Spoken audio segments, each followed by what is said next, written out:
cultural and historical beacon, handlooms are the true kaleidoscope of India.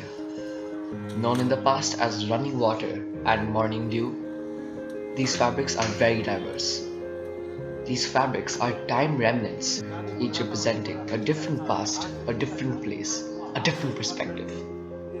These fabrics have long been inspired by nature and have embraced expression and creativity through still images. Handloom fabrics are prepared with the assistance of human-driven handlooms and are blessed with the human touch, unlike other fabrics such as those made in power looms.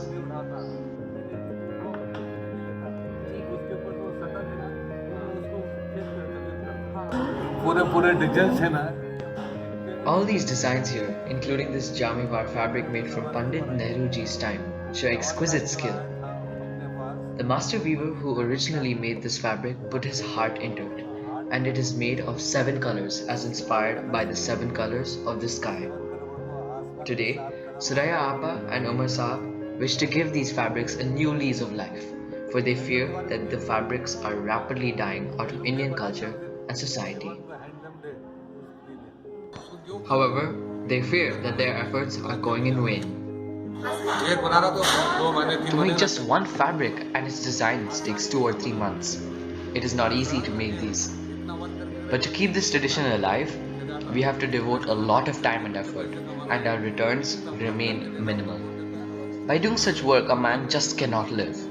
In today's world, we all need to ensure that we have a solid financial backbone. But who will ensure that we get paid and can sustain our families? The process of making handlooms is no mean feat either. Before the weaving starts, it is quintessential to get the warp and the weft ready. Weft winding is the crucial process carried out traditionally by the women in the weaver cluster to create the weft threads. These threads are then used in the shuttles passed through the warp. However, the choices of consumers to go with cheaper and quicker made goods is increasing incentives for these women to prefer other livelihood options and leaving many of them below the poverty line.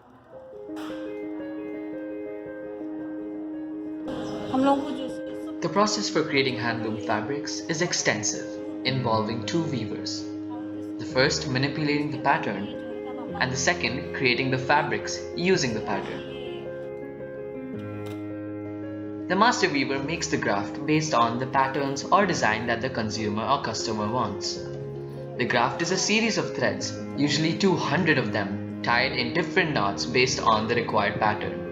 The weaver who creates the pattern uses a pair of amboda to pull the graft. This causes a tension in the set of perpendicular threads or page ki dori, in this case blue in color. The tension is held by the akne, which is operated by the second weaver. By manipulating the tension in the system, the sieve-in or gap between the warp can be changed to create the design.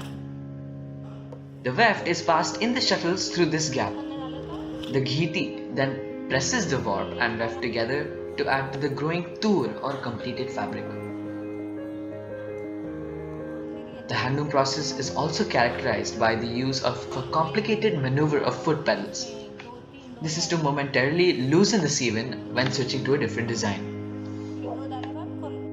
If you just see the design and pattern and say, I want this fabric, without